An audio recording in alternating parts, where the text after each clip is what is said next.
क्या इंडिया के बुरे दिन आने वाले हैं? मोदी सरकार की योजना थी कि इंडिया के अच्छे दिन आएंगे, लेकिन भारत में तेल की कीमतों पर संकट मंडरा रहा है। ट्रंप का 25% टैरिफ असर दिखाएगा बहुत बड़ा प्रभाव। इससे क्या होगा, अगर तेल की कीमतें बढ़ती हैं तो ऑटोमेटिक महंगाई बढ़ जाएगी, क्योंकि कोई भी चीज़ जो इंपोर्ट की जाती है, कहीं राज्य में मंगवाई जाती है, वो सब ट्रकों के माध्यम से आती है, तो उसके लिए तेल की बहुत ज़्यादा आवश्यकता हो जाती है। अगर तेल की कीमतें बढ़ती हैं तो ऑटोमेटिक से क्या हो जाएगा, महंगाई बढ़ना स्टार्ट हो जाएगी। और ये जो बंदा देख रहे हैं आप लोग, डोनाल्ड ट्रंप, ये किसी का सगा संबंधी नहीं हो रखा है। ये बस मैक्सिमम प्रॉफिट को जान देखता है, क्योंकि ये बंदा खुद बिजनेस माइंडेड हो रखा है। तो क्या मुद्दा है, समझते हैं क्यों मुद्दा ये चाह रखा है। उससे पहले आपसे रिक्वेस्ट रहेगी, अगर चैनल पे नए हैं तो प्लीज सारथी स्टडी पॉइंट को जरूर सब्सक्राइब कीजिए। चलते हैं टॉपिक पे। प्रमुख बिंदु क्या हो रखे हैं। इन देशों पर ट्रंप ने 25% टैरिफ लगाए हैं। वह 2 अप्रैल को अमेरिका में मुक्ति दिवस पर लागू होगा। ठीक है। अमेरिकी कंपनी सेवरॉन को वेनेजुएला में अपना कामकाज बंद करने के लिए अतिरिक्त समय दिया गया है। यानी जो सेवरॉन कंपनी हो रखी है ना वेनेजुएला में, उसे कामकाज बंद करने के लिए बात बोली गई है। और जो 25% जो टैरिफ लगाया है ना, ये कब से स्टार्ट होने वाला है, तो मुक्ति दिवस। और मुक्ति दिवस कब बनाया जाता है अमेरिका में? 2 अप्रैल को। अमेरिका के ट्रेजरी विभाग ने सोवरन को 30 दिन में ऑपरेशन बंद करने को कहा है। अब ये क्या हो रखा है, पहले समझते हैं कि टैरिफ क्या है। टैरिफ एक प्रकार का कर या ड्यूटी होती है। इसे सरकार किसी देश में आयात या निर्यात किए जाने वाले सामान पर लगाती है। ये 2 प्रकार का हो सकता है। पहला तो हो सकता है आयात टैरिफ, और दूसरा हो सकता है निर्यात टैरिफ। टैरिफ मतलब क्या होता है, एक कर होता है, ये एक ड्यूटी समझ सकते हो। वेनेजुएला में इसका विरोध हो रखा था। वेनेजुएला सरकार ने ट्रंप के नए टैरिफ को अवैध, मनमाना और हताशाजनक बताया था। तेल की कीमतों में हो रखी है बढ़ोतरी। टैरिफ के ऐलान के बाद वैश्विक बाजार में तेल की कीमतों में 1% की वृद्धि दर्ज की गई। दोस्तों, जो 1% होता है ना, ये भी बहुत ज्यादा कीमत पर प्रभाव डालता है। चीन सबसे बड़ा खरीदार हो रखा था। फरवरी में चीन ने वेनेजुएला से प्रतिदिन 5,03,000, यानी आप लोग देख सकते हैं 5,03,000 बैरल कच्चा तेल और ईंधन खरीदा है, जो निर्यात का 55% हो रखा था। अन्य प्रभावित देश हो रखे हैं कौन कौन से, और दूसरे देश कौन प्रभावित हो रहे हैं, तो भारत, स्पेन, इटली, क्यूबा भी वेनेजुएला से तेल खरीदने वाले प्रमुख देश हो रखे थे।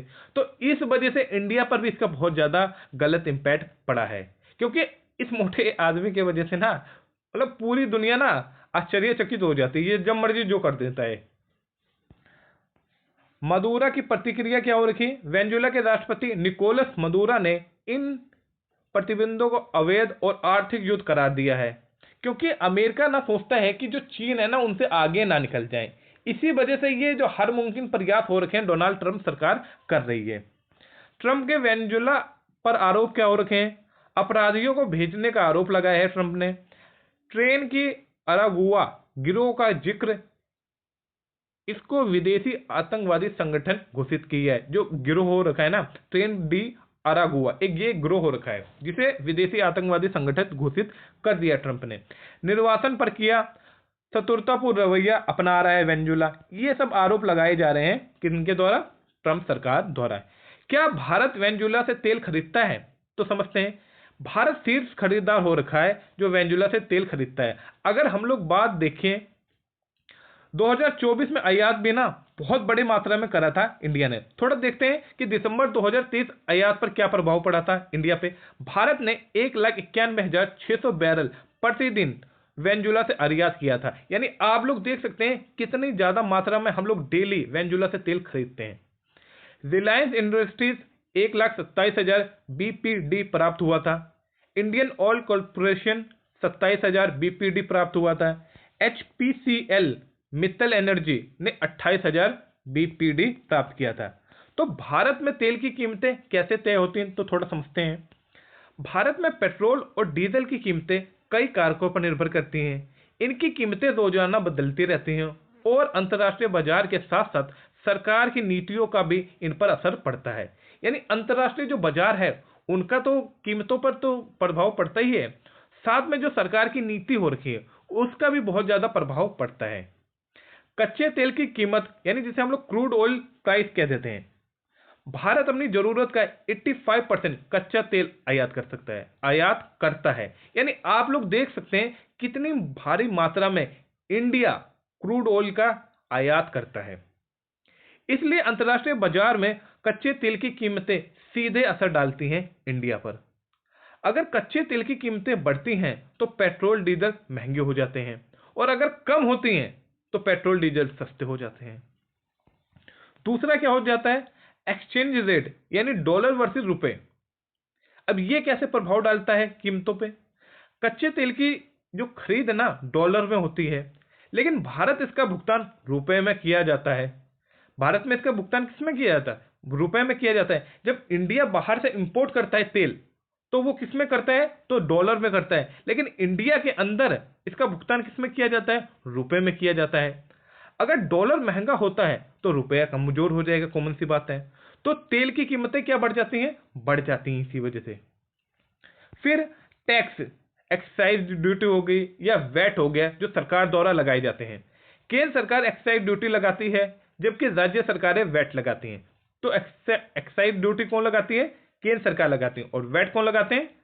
तो राज्य सरकार लगाते हैं। इन्हें आमतौर पर हम लोग क्या कह देते हैं? वैट को सेल्स टैक्स भी बोल देते हैं। हर राज्य में वैट अलग होता है, इसलिए हर राज्य में पेट्रोल और डीजल की कीमतें अलग अलग होती हैं। तो अब आप लोगों को भली बात ही समझ में आया होगा कि जो तेल होती है या जो पेट्रोल होता है जो या डीजल होता है, उसकी कीमतें हर राज्यों में अलग अलग डिफरेंस क्यों मिलता है? क्योंकि उनका जो वैट होता है ना, वो अपने हिसाब से राज्य सरकार तय करती है, जबकि एक्साइज ड्यूटी जो होती है वो केंद्र सरकार डिसाइड करती है। तो इसी वजह से जो हमें प्रभाव देखने को मिल जाता है अलग अलग कीमतों का। अगर सरकार एक्साइज ड्यूटी और टैक्स बढ़ा देती है, वैट यानी बढ़ा देती है, तो इससे भी जो तेल की कीमतें प्रभावित होती हैं। फिर रिफाइनिंग, कच्चे तेल को रिफाइन कर पेट्रोल डीजल में बदला जाता है, जिसमें क्या रिफाइनिंग खर्च आता है।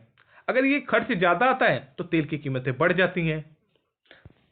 फिर डिस्ट्रीब्यूशन और ट्रांसपोर्ट कॉस्ट जो होती है, तेल को पाइपलाइन, टैंकर और ट्रेनों के से देश के अलग अलग हिस्सों में पहुंचाया जाता है। तो इससे क्या ना, ट्रांसपोर्ट का खर्च भी, जो कीमतें भी इसमें जोड़ी जाती हैं। तो इस तरीके से आप लोग देख सकते हैं कि कितने मतलब बहुत ज्यादा साधन की जरूरत होती है। इसी वजह से ये तेल की कीमतें इतनी महंगी हो जाती हैं। अगर वास्तविक तौर पे देखी जाए तो हम इंडिया जो है वेनेजुएला से मान लो अगर $10 से भी खरीदता है, तो उसके बाद में इतनी लागत जुड़ जाती है कि वो 80-90 रुपए में पहुंच जाता है। तेल कंपनियों का प्रॉफिट, तेल कंपनियां कुछ अपना भी प्रॉफिट लेके चलती हैं, कुछ अपनी भी लागत देखती हैं, कुछ अपना भी ट्रांसपोर्ट और डीलर मार्जिनिंग जोड़कर कीमतें तय करती हैं। सरकार की नीतियां और सब्सिडी भी इसमें काम करती है। अगर सरकार चाहती है कि तेल की कीमतें कम रहें, तो वह टैक्स घटा सकती है और यह सब्सिडी दे सकती है। अगर सरकार टैक्स बढ़ा देती है तो कीमतें क्या होती हैं? बढ़ जाती हैं। कैसे तय होता है रोजाना कीमत? तो थोड़ा समझते हैं। भारत में 2017 से डेली प्राइसिंग सिस्टम लागू हो रखा है। यानी जो डेली जो कीमतें होती है ना, कैसे तय होती हैं? भारत में 2017 से डेली प्राइसिंग सिस्टम लागू हो रखा है। यानी पेट्रोल डीजल की कीमतें हर दिन सुबह 6 बजे अपडेट हो जाती हैं। यानी आप लोग देखेंगे ना, तो हर डेली 2017 से डेली सुबह 6 बजे जो पेट्रोल डीजल की जो कीमतें हैं ना, वो अपडेट हो जाती हैं कि कितनी कीमतें रहने वाली हैं। तो आप लोग थोड़ा वेनेजुएला देख सकते हैं। तो वेनेजुएला कहां पर जाता है? तो ये साउथ अमेरिका में, जो साउथ अमेरिका जो एक कॉन्टिनेंट हो रखा है, उसमें एक राज्य, ये जो एक देश हो रखा है, यहाँ पे ये वेनेजुएला पड़ जाता है। इधर आप लोग बाकायदा मैप देख सकते हैं। तो उम्मीद करता हूं आप लोगों को लेक्चर भली बातें समझ में आया होगा, और किस वजह से इंडिया पे इसका गहरा प्रभाव पड़ने वाला है ये भी आप लोगों को भली बातें समझ में आया होगा। अगर वीडियो पसंद आई हो तो प्लीज सारथी स्टडी पॉइंट को जरूर सब्सक्राइब कीजिए। मिलते हैं नेक्स्ट वीडियो में। जय हिंद, जय भारत।